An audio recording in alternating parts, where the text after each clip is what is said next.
Kalau hipotermia ini sudah kedinginan yang cukup parah, bisa menimbulkan perilaku-perilaku yang cukup aneh, seperti misalnya melepas baju tiba-tiba gitu. Apakah Kayak ini nggak masuk juga akal ya. Dingin tapi Iya, buka baju buka gitu baju kan. gitu ya, aneh. Iya, tapi itu bener loh. Karena ketika dia dingin kan mulai terjadi penurunan kesadaran. Fungsi berpikir juga udah mulai turun. Maka dia akan rasa kayak nggak bisa berpikir jernih gitu. Iya. Nah kalau kita dalam posisi kita yang ngelihat kayak gitu, dibiarin aja. Jangan, ih kamu nih gimana sih, kan ini lagi dingin, jangan dibuka baju. Justru kita dia nggak jangan akan nolong dengar. ini. Bukan, maksudnya dibiarkan aja perilakunya, nggak usah diedukasi gitu. Oh, Nggak iya, akan iya. masuk karena dia udah Seharusnya kita nolong untuk ini nggak sih? kasih sesuatu untuk ditutup. Jadi walaupun dia buka bajunya, biarin aja, ditutup aja badannya. Karena pada saat itu dia kesadarannya kan turun, fungsi berpikirnya juga turun gitu.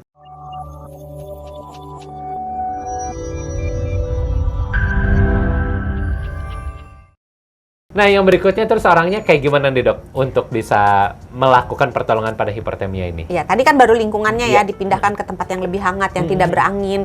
Terus kalau orangnya bajunya diberesin, terus dikasih cairan kalau dia masih bisa sadar gitu, masih bisa minum. Kalau enggak jangan. Bajunya, kalau misalnya bajunya basah, diganti dengan yang kering. Karena kadang-kadang itu bukan bajunya kurang tebel, tapi karena bajunya basah. Ya biasanya embun gitu kan di atas dingin. Jadi bajunya diganti yang kering, yang hangat. Kemudian kalau tentang minum, boleh diberikan minuman yang anget. Nah, minumannya mau bergula boleh, mau tidak bergula boleh. Misalnya kalau nggak bergula kayak sup gitu, itu boleh gitu ya. Tapi jangan lupa juga dipastikan orangnya sadar. Emang kenapa tuh dok? Karena kalau orangnya tidak sadar, kita paksa kasih minum, kasih minum biar anget gitu. Orangnya nggak bisa, kalau tidak sadar penuh ya, bukan hanya nggak sadar. Kalau tidak sadar penuh, dia tidak bisa menelan dengan baik. Akibatnya cairan yang kita berikan bisa masuk ke paru-paru dan bisa jadi pneumonia aspirasi. Jadi infeksi paru akibat cairan masuk yang harusnya masuk ke lambung karena dia nggak bisa nelan dengan baik karena kesadarannya nggak penuh, maka cairan itu masuk ke paru-paru gitu. Jadi ujung-ujungnya nanti bahaya juga gitu. Jadi pastikan dia sadar penuh, baru dikasih minum yang hangat. Terus jangan lupa dicek juga tanda-tanda vitalnya, dilihat nih masih napasnya masih bagus enggak, kesadarannya bagus enggak, detak jantungnya bagus enggak gitu. Terus jangan lupa juga jangan dipindahin cepet-cepet. Kadang-kadang kan kita mau gesit gitu ya, kasihan langsung gotong gitu ya. Lakukan dengan perlahan-lahan karena pada saat dia sedang mengalami hipotermia itu organ dalamnya itu dalam kondisi yang dalam tanda kutip sensitif banget. Itu ibarat kata kita ngomong dikit salah dia ngambek gitu.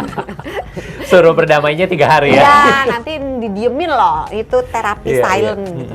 Jadi kalau dipindahin lakukan dengan perlahan-lahan supaya tidak terjadi henti jantung. Karena jantungnya sensitif, kalau digerakkan tiba-tiba itu bisa fatal. Tadi juga ada good knowledge yang Hans juga baru mention nih dok. Tadi yang dokter Santi ngomong soal minum nih, nggak boleh dipaksa kalau misalnya orangnya tidak sadar penuh. Artinya ini bukan hanya terjadi pada orang hipotermia saja ya? Iya, semua keadaan kalau orangnya itu tidak sadar penuh, jangan dikasih minum. Termasuk pingsan, kan sering nih. Sering tiba-tiba orang pingsan minum teh hangat gitu. Kayak dicekok gitu kan. Itu jangan. Bahaya ya, bisa masuk ke jantung. Nah, tapi dok ngomong-ngomong soal minuman, tadi juga dikasih minum air hangat gitu ya. Nah, ini sebenarnya mitos atau fakta sih kalau minuman beralkohol ini dapat membantu menghangatkan tubuh saat terjadi hipotermia? Maburan. Tapi kan hangat dok. Jangan. Jangan ya. Tambah dibuka nanti bajunya. Iya benar. Benar ya. Karena kalau kita minum alkohol, itu pembuluh darah yang di tepi membesar. Ingat nggak kalau kita nonton film Korea kan kalau mabok-mabok tuh sini merah-merah gitu kan ya. Kayak pakai blush on ya. Itu sebenarnya terjadi karena pembuluh darahnya itu membesar gitu. Nah, akibatnya kalau pembuluh darah di area kulit membesar, vasodilatasi gitu, maka penguapan cairan penguapan panas dari si pembuluh darah itu kan jadi lebih cepat. Oh iya benar. Terus kalau minum alkohol bisa maburan. Iya benar. Kalau maburan tambah parah, yang udah tadi penurunan kesadaran gara-gara dia dingin, tambah lagi dia turun Oh, lagi iya, kesadarannya karena mabuk Iya, iya, gitu iya, kan, benar. tambah parah nanti. Yang tadinya buka baju, semua dibuka nanti ya. Nanti nari gitu. Nari ya. Nggak bisa, itu nggak bisa. Tapi nih dok, masih ngomongin soal mitos atau fakta. Juga ada orang... Tunggu, lupa. belum. Tadi yang minuman beralkohol juga menimbulkan reaksi dehidrasi. malah bisa bikin iya, dehidrasi. bisa dehidrasi. Kalau orang lagi naik gunung, mengalami hipotermia, ada yang bilang katanya berhubungan intim ini bisa bikin jadi lebih anget. Bener nggak sih dok? Maunya Hans ini mah, bukan Maunya mitos. produser. Maunya Hans ini. Ini produser yang nyamin. Mitos, itu mitos ya, mitos. Mitos ya? Oke. Tapi bahwa melakukan skin to skin contact, jadi misalnya dibuka pakaiannya, kemudian menempelkan kulit dengan kulit, memang bisa membantu orang yang terkena hipotermia lebih anget, lebih cepat. Dengan catatan, yang satunya suhu badannya normal, yang satunya hipotermia. Kalau dua-duanya hipotermia, siapa yang memberi kehangatan? Siapa yang menerima kehangatan? Betul. Gitu. Pokoknya harus ada salah satu yang anget ya. Iya, gitu. Iya. Dengan catatan itu. Tapi tidak perlu sampai berhubungan intim. Oke, dok, ini juga beberapa orang kalau mengalami hipotermia lagi naik gunung gitu ya. Ini kan dipeluk sama teman-temannya. Ada catatan nggak sih misalnya baju teman-temannya nih nggak boleh baju yang Nggak boleh parasut atau basah gitu? Nggak boleh basah. Nggak boleh basah ya. Terus berarti ya? meluknya gentle ya. Kembali lagi tadi, orang yang hipotermia, organ dalamnya sensitif. Jadi jantungnya dalam keadaan sensitif. Jadi kalau digerakkan tiba-tiba itu berhenti Kaget ya? malah, mogok dia, berhenti berdenyut gitu. Terus Iya. jangan di kenceng-kenceng gitu loh. Oh, oke. Termasuk jangan dimasas kenceng-kenceng. Iya. Terus yang dihangatkan, jangan, kadang-kadang kan suka kita gosokin tangan terus pegang tangannya dia. Oh, iya. gitu kan. Sebaiknya dihindari karena yang utama itu bagian tengah. Oke. Jadi kepala, Leher. leher, tengkuk, Dada. dada perut, sama selangkangan. Oke. Jadi tangan dan kaki belakangan. Jangan diangetin dulu. Itu area yang tidak penting karena Iya. otak kita di sini, bukan di sini. Jantung kita di sini, paru-paru di sini, bukan di situ gitu. Jadi area-area kaki gitu ya, tangan, hidung, kuping itu area tidak penting yang kalau dingin biarin aja gitu. Oke. Karena bahayanya kalau kita hangatkan tangan duluan atau kaki duluan tanpa menghangatkan yang tengah, maka tadi yang paradoxical undressing, Oh, iya. yang dia tadi pembuluh darahnya Kecil, membesar membesar tiba-tiba membesar, maka darah yang anget yang ada di tengah akan jadi penyebar ya. yang di inti akan nyebar keluar gitu. Oke, nah dok, ini kalau misalnya teman-teman atau keluarga kita habis ngalamin hipotermia gitu ya, dan ini udah membaik nih, setelah itu ada langkah yang perlu kita lakukan kah setelah mereka mengalami hipotermia? Tergantung dia derajatnya ringan, sedang atau berat. Oke. Kalau misalnya sedang sampai ke berat, sebaiknya pulang. Dilarikan ke rumah sakit. Oke. Jadi jangan menetap di gunung. Oh, Tapi oke. kalau misalnya dia ringan, apalagi orangnya biasa naik turun gunung, naik turun gunung. Kalau saya biasa naik turun gunung sehari, naik oplet, turunnya di gunung sehari. Iya bener ya. Itu kalau dia terbiasa, terlatih dengan peralatan yang banyak, dengan persiapan yang memadai. Kalau mau lanjut boleh, kalau dia Oke. ringan masih boleh gitu. Tapi kalau dia sedang, dipertimbangkan. Kalau dia berat, sebaiknya dihentikan pendakian gunungnya. Oke, nah tapi ciri-ciri apa nih yang akhirnya kita harus melarikan dia ke rumah sakit tuh?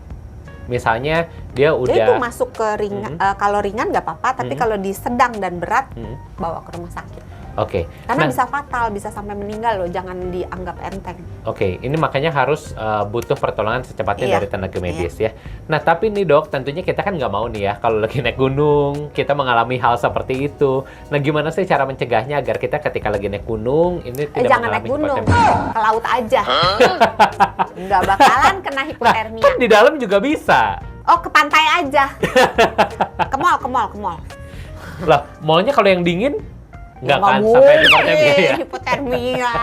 Bisa loh. Kalau misalnya kita kehujanan, masuk ke mall, prinsipnya Oh, kalau bajunya basah dingin ya? itu bisa karena air, kita kecelup di air dingin, atau terpapar udara yang dingin, angin dingin, atau kita pakai baju yang basah. Kelamaan. Oh, oke. Itu bisa menyebabkan Nanti bisa masuk hipotermia. angin loh, hati-hati loh. Dimandiin nggak habis itu? Masuk angin dimandiin. Nah, Dok, ini ngomongin soal yang tadi lagi naik gunung. Tentunya naik gunung nggak pengen dong hipertermia. Apa sih yang bisa kita lakukan untuk mencegahnya? Persiapan. Persiapan, bawa baju. Enak loh. Apalagi kalau hujan-hujan gitu ya, makan mie instan di gunung tuh rasanya beda loh. Pakai cengek gitu ya, pakai sayur dikit. Iya, sayur mah metik aja. Benernya rumput di sebelah gitu ya. Oke, ini persiapan apa aja, Dok, yang harus dilakukan? Baju, satu. Baju itu sebaiknya berlapis-lapis. Terus yang paling luar itu yang anti air, anti angin. Oke, parasut gitu ya bahannya. Iya, pokoknya anti air, anti angin gitu yang paling luar. Terus baju, jangan lupa penutup kepala, penutup telinga, penutup hidung, tangan, dan kalau semua kaki. ditutup nggak bisa nafas dong. Penutup hidung. Kayak kain kafan dong ya, maaf salah. Maksudnya penghalang. Penghalang, oke. Kayak apa sih namanya tadi Hans Ya, bilang? kupluk gitu ya. Kupluk. Terus ada orang juga yang pakai kayak masker gitu ya. Boleh. Itu membantu ya. Membantu. Terus siapin makanan. Jangan kurang makan, jangan kurang minum, jangan kecapean. Terus sebelum naik ke gunung yang benar-benar tinggi, itu sebaiknya latihan dulu. Jangan belum pernah naik yang tinggi langsung naik.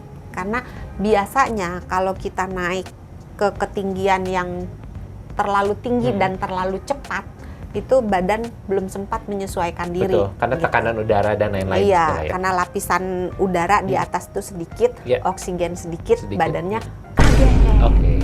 Jadi harus perlahan-lahan dilatih gitu. Fisiknya juga harus dibuat menjadi bugar. Tadi udah ya baju, makanan, minuman, istirahat udah. Terus jangan lupa pantau cuacanya. Oke. Jadi kalau misalnya kan kita susah juga ya, cuaca itu kan seringkali sulit diprediksi. Tapi sebaiknya kita cari tahu mungkin bulan-bulan yang dingin atau yang lagi hujan-hujan gitu. Dipertimbangkan berbagai faktor yang terkait cuaca. Terus jangan lupa bawa P3K. Oh iya. Gitu. Jadi kita bisa mendaki gunung dengan aman, bisa nyaman, bisa pulang. Tentunya ya, karena kalau naik gunung nggak pulang agak serem ya. Baik, semoga beragam informasi ini bisa cukup bermanfaat untuk Anda yang lagi pengen naik gunung. Belakang lagi trending nih, Dok. Semua orang kayaknya liburannya pengen naik gunung gitu ya. Semua orang lagi. Soalnya kalau naik pesawat mahal tiketnya, katanya kan di Indonesia. Oh iya. Iya, di luar kan nggak tahu. Iya. Oke deh, daripada nanti kemana-mana kita tutup aja, kita akhirnya sampai di sini. Terima kasih banyak sahabat Sonora untuk Anda yang sudah menyaksikan. Buat yang merasa video seperti ini bermanfaat, jangan lupa di like, di komen juga pengen bahas topik apa lagi, dan juga jangan lupa di share dan juga bisa di subscribe channel Sonora di bawah ini. Dan seperti biasa jangan lupa apa, Dok? Sehat itu mudah, Sehat itu murah. Dadah.